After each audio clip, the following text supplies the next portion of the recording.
Hello friends, my name is Joseph with Better Builds, and we're going to use the St. Louis Park whole house remodel as an opportunity to show you why you should spend your money on insulation rather than on windows.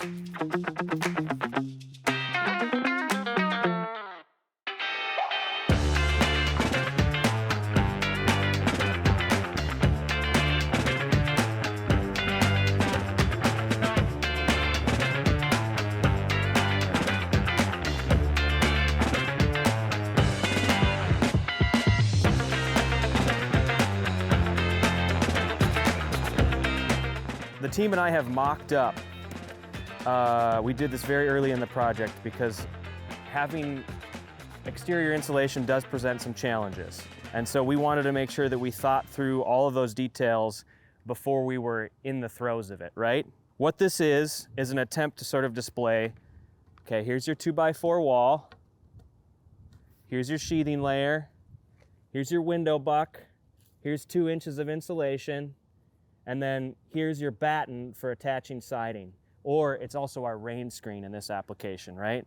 And in between your foam and our sheathing layer is our WRB, which is also our air sealing membrane.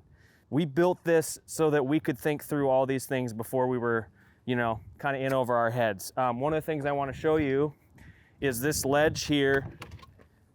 This ledge enables us to rest our foam layer so that we don't have to rely on fasteners for that attachment. Essentially, there's also going to be a rain screen here, and that enables us to shed bulk water behind our siding. So instead of relying on caulking, we're actually going to be relying on building details like big overhangs, good flashing, good air sealing, and then we're going to have a layer behind our siding, which you can see here in this example. That's our rain screen. So our siding will effectively float over the top of that. So here you can see where our siding will land. The main reason that you would want to do insulation here rather than simply inside of your stud cavities is because of a thing called thermal bridging, which perhaps you've heard of before. Thermal bridging occurs when a structural member, such as a 2x4, 2x6 wall, heats all the way through your wall assembly, causing heat to leak out of your building. You'll have seen this often in the shoulder seasons. If you look at a roof is a great example where you can see all the rafters. If the roof is frosted, the rafters will thaw faster than the rest of the wall or the rest of the roof assembly. And the reason for that is thermal bridging. The reason we've opted to go with exterior insulation, and I really think you should consider it over windows, for example, is that that covers roughly 70% of your building envelope is going to be the wall, right? It's not windows. The statistics vary depending on the specific structure, but usually it's around 15% of your wall assembly is made up of the structure, the 2x4s, the headers, all of those things, right? And every single one of those things are an opportunity for cold to radiate into your building or for heat to radiate into your building, depending on what climate you find yourself in. Maybe you've had a window salesman come to your door before and trying to convince you that if you spend X amount of dollars on their window package and replace all your windows, that you will save money on your energy bill. Oftentimes, unfortunately, especially if we're talking about vinyl windows, the reality is those windows will have failed and outlived their life cycle before you would have seen the return of that investment in your utility bills. Contrary to that, or on the other side of that, if you do exterior insulation, let's say you're going to re-side your home and that's like the perfect scenario, or you're doing a remodel or an addition on your home. That is the time which I really think you should consider going with something on the outside of your building, some exterior insulation. That will prevent thermal bridging from happening, and the R value that you increase will do so much more than just putting spray foam in your studs, for example, is a very common practice today. Well, that does not prevent thermal bridging. As great as spray foam is in certain applications, it is not a solution for every problem. It's a solution for certain problems. There's also the carbon costs to consider, but you know, that's maybe for another video. On this project, being that it's a whole house remodel, this gave us the opportunity to really think through what is our wall assembly going to be, but it also presented us the challenges of an existing structure.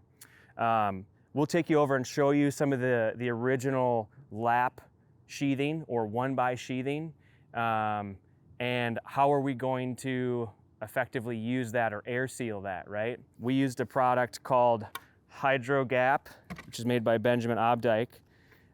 You can see it in a couple of different spots or all over the building right now. And this is doing a lot. This is doing our bulk water management. It's also providing a slight air gap behind our foam. Should water ever get there, it has a way to get down and get out of the building rather than being trapped inside. It's also vapor open. So what that means is, in the event that you are taking a shower, or let's say, heaven forbid, one of your kids took a shower and they have not turned on the bath fan, or you're cooking a big pot of pasta and the vent hood doesn't get turned on, so all that steam ends up inside of your building. Instead of it ending up inside of your wall cavity, it has the opportunity to dry out. Okay, I want to use this opportunity to talk to you about windows. So our air sealing is happening here, right? And it continues up to the window, and technically it actually, if for some reason your tape fails or it wasn't properly adhered, it technically continues inside your stud wall, back around your window, and then back out again. So we've double sealed it. We'll take you inside and show you how we've done that. We've done some spray foam, and then we've actually caulked it with Big Stretch, which is actually specifically designed for air sealing. But I want to take a minute to talk to you about Colby windows. So why these windows? Maybe you think these are vinyl. They're not. They are fiberglass. A lot of high performance builds are using the triple pane version of this product. For most homes, unless you're getting into passive homes, triple pane is not worth the investment. It's kind of like that, goes back to that principle we talked about earlier, where it's like, if you spend this amount of money on it, by the time you've seen the return on your investment, the window will have failed or will have exceeded the life expectancy of the product. One of the reasons that I like Colby with that in mind is actually that their windows, the glass can be replaced. So, you know, the neighborhood kid hits a baseball a little too hard, breaks it. What do we do? Well, you don't have to pull out the whole window. You just take the sash out, and it can be removed from the sash and get you new glass. It's not a big deal. Unlike a conventional vinyl window, those are, you know, effectively disposable. If you break them, you throw it away, you start over, which means you then incur the costs and all of the labor of installing, not only removing it, but then also reinstalling it, and then trying to remove whatever siding, casing, interior casing that's involved, and then resealing all of that and hoping that the person that does that cares as much as the original builder or knows as much about buildings as the last person that remodeled your home for you. One of the other reasons that we really like Colby is that this window can be wood on the inside. They do make aluminum clad versions that are a wood window, but this window is actually thermally broken. So you can see here that there's this, what appears to be a massive gap, and you can get this in a fiberglass or in a wood. You can get it to match this, or you can get it in white, whatever you want. They have lots of color options. But the important thing here is that you can see there's a gasket there, right? So there's stopping your air transfer. But then this cavity is actually full of air, right? Which means there's no thermal bridging occurring, right? Your air seal happens here. At this location, this cavity is full of air before it meets the inside of your building, preventing that thermal bridging and creating a really, really great air seal, which is really the best case scenario for a window. It's very unique. You don't see very many options like this unless you're talking about extremely expensive European windows. And these are made here in Wisconsin. All right, if you live in Minnesota, you're probably very familiar with what happens at season change. There's lots of bugs and critters and rodents that try and find their way into our house. And you might be thinking, what are they gonna do with that rain screen? That's a good thought. So what we are doing is we're applying a plastic venting product called CoraVent, okay? This will not be seen. We'll show you how it'll look on the wall assembly over there. That completes our rain screen, right? So this layer here, where our siding's going to mount, right? This will be completely sealed off from bugs. And that allows air to vent upwards when it's really hot out. There'll actually be a current created in between and behind the siding. And if it's wet and for some reason water has gotten behind the assembly or gotten behind our siding, then it has the opportunity to drain down and drain out through this stuff. The other thing you might have considered when you're looking at this wall assembly is how are we going to finish this window buck? Because this is not a finished product. We're going to basically make extension jambs, right? That will sit like that. We're using LP for our siding. This is LP's soffit material. And then our casing will sit like this, just like that. Obviously they'll be the same color, but that gives you some idea of how we're gonna finish this off. A lot of these details came about from actually going through the process of making this mock-up and then figuring out how can we do this in a way that is both pleasing to the eye, but also effective for water management and frankly on a budget. These are not extremely expensive materials. Most of these things you can buy at a building store other than our WRB and our CoraVent. These are pretty much things that you can get over the counter. And that enabled us to accomplish some very unique high performance details on a budget.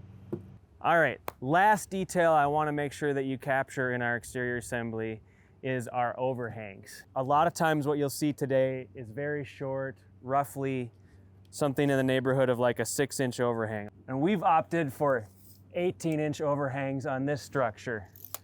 What that does is it gets water away from your foundation, it gets water away from the siding, it gets water away from your windows. I think people underestimate the value of that. They sort of look at it from only a cost ratio and they're like, oh, it's expensive to do it that way or it's hard work. Well, that investment is a direct investment on how long are my finishes going to last? How long are my windows going to stay clean? How long is my siding going to last? How long is my foundation going to last?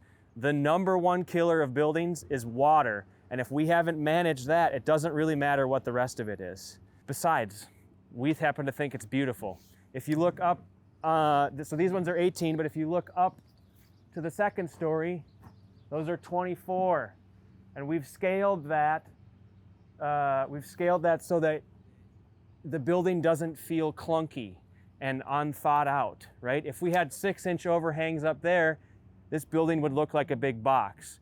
But because we've extended the roof line, it's given it some character, as well as, you know, all of the sort of building science and water management advantages of a good overhang.